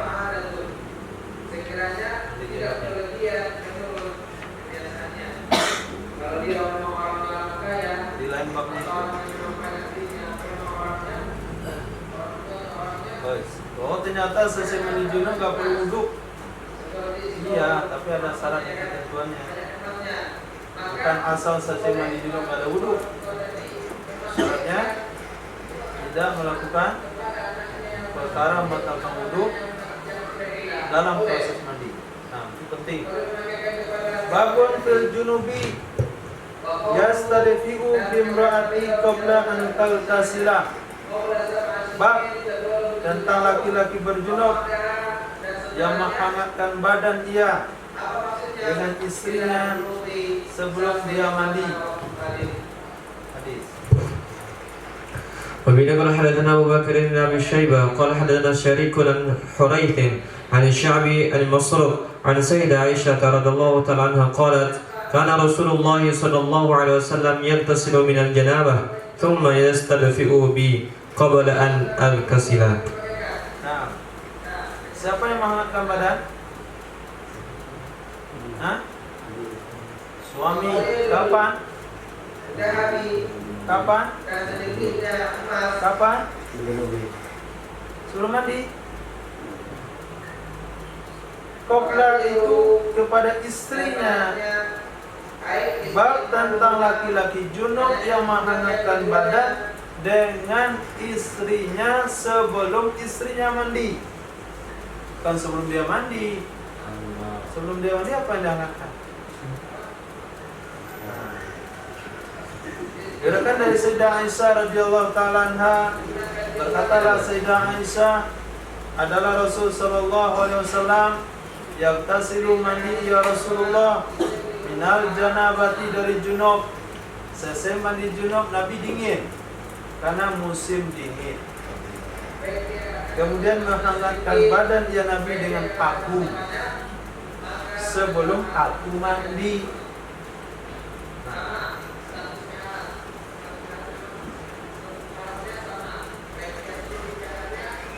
Di kitab hadis yang lain disebutkan oleh Sayyidah Aisyah bagaimana Nabi menghangatkan badan Sayyidah. Kita hadisnya nggak ada di sini, nggak boleh dibaca.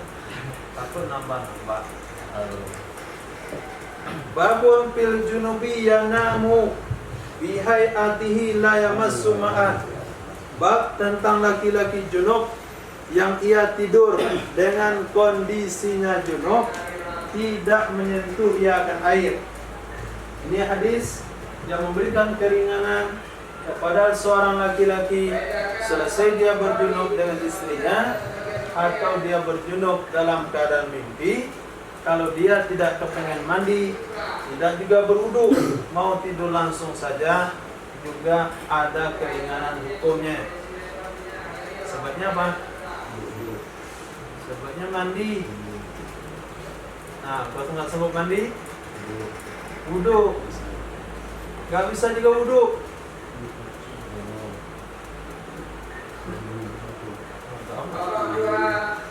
Nggak mau juga wudu dingin. Hah? Mencuci kemaluan saja. Nggak sanggup juga dingin.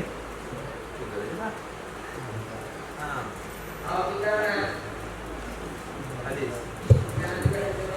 وبه قال حدثنا محمد بن الصباح قال حدثنا أبو بكر بن عياش عن الأعمش عن أبي إسحاق عن الأسود عن سيدة عائشة رضي الله تعالى عنها قالت كان رسول الله صلى الله عليه وسلم يجنبه ثم ينام ولا يمس ماء حتى يقوم بعد ذلك فيغتسل.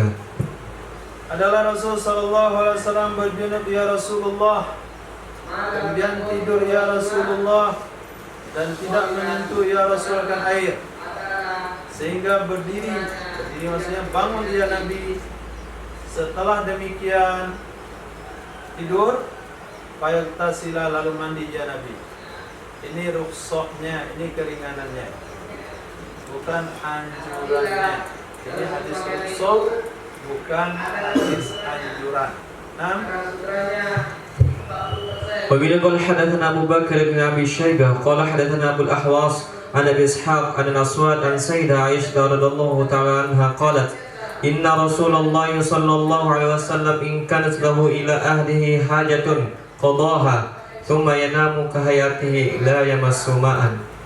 Dari Sayyidah Aisyah beliau berkata, sesungguhnya Rasulullah sallallahu alaihi wasallam inkanat, jika ada lahu baginya Rasulullah ila ahlihi kepada istrinya hajatun hajat qadaha menunaikan dia Nabi akannya hajat. Ini bukan babul qada ila hajat, tapi hajat khusus.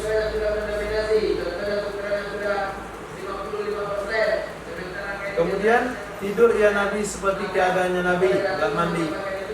La yamassu ma'an, tidak menyentuh ya Nabi akan air.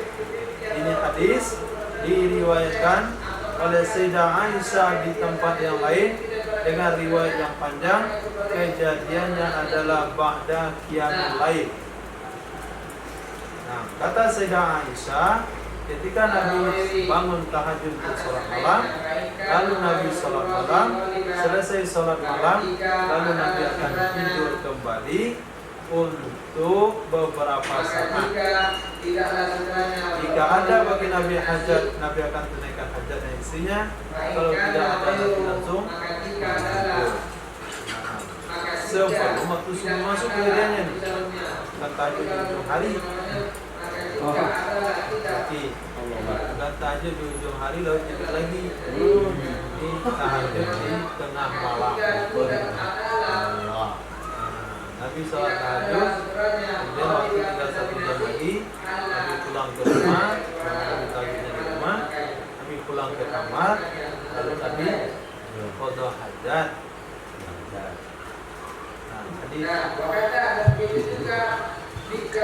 وبه قال حدثنا علي بن محمد قال حدثنا وكيع قال حدثنا سفيان عن ابي اسحاق عن الاسود عن السيدة عائشة رضي الله تعالى عنها أن رسول الله صلى الله عليه وسلم كان يجنب ثم ينام كهيئته لا يمس ماء. Sesungguhnya Rasulullah sallallahu alaihi wasallam ada ya Rasulullah itu berjunub, kemudian tidur ya Nabi seperti keadaannya Nabi, tidak menyentuh ya Nabi akan air. Berkata Imam Sufyan, aku sampaikan hadis tersebut pada suatu hari, lalu berkata kepada saya Ismail, ya Fatan, wahai pemuda, wahai anak muda, usaddu hadzal hadis bi syai'in, diperkuat hadis ini dengan sesuatu. Nah, diperkuat hadis ini dengan sesuatu. Artinya jangan kamu sampaikan begitu doang, tapi kamu tambah penjelasannya, kamu tambah keterangannya. Apa penambahan keterangannya? Hadis itu menunjukkan kepada rukhsah, bukan kepada sunnah. Kalau sunnahnya adalah Nabi selesai berjunub tidak akan tidur kecuali setelah berwudu, Nabi tidak akan makan kecuali setelah berwudu, Nabi tidak akan minum kecuali setelah berwudu. Nabi lakukan hal ini bayanul jawaz, mengatakan bahasanya hukumnya boleh. Jangan hanya disampaikan tanpa ada penguat atau kejelasan. Nanti umat beranggapan sunnahnya selesai junub itu langsung tidur, nggak boleh wudu. Nah, itu maksudnya.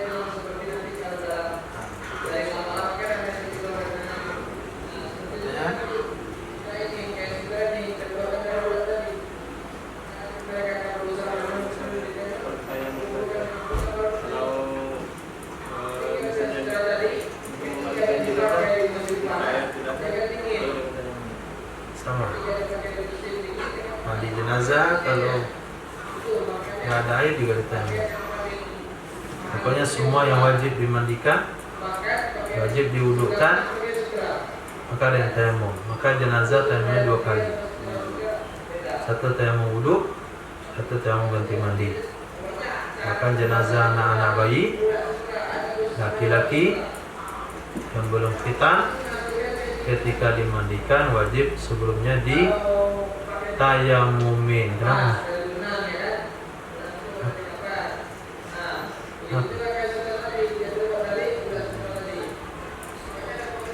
Bayi laki-laki yang belum khitan kalau meninggal sebelum dimandiin wajib tayamumin.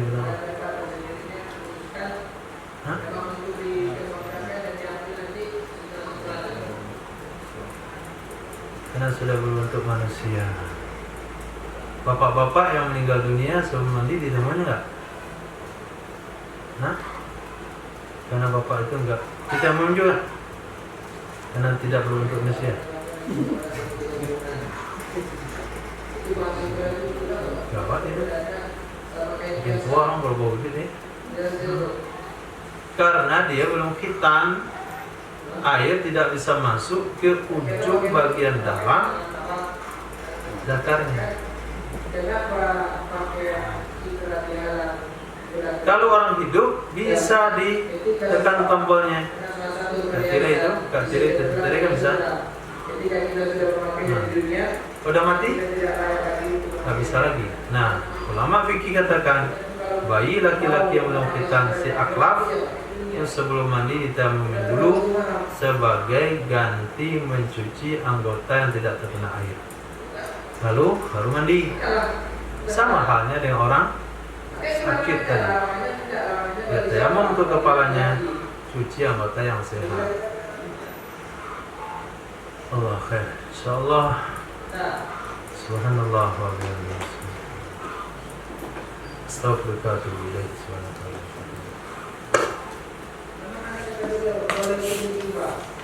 Kalau seorang memakai surat di sini dicoba boleh. Pokoknya kalau sudah ada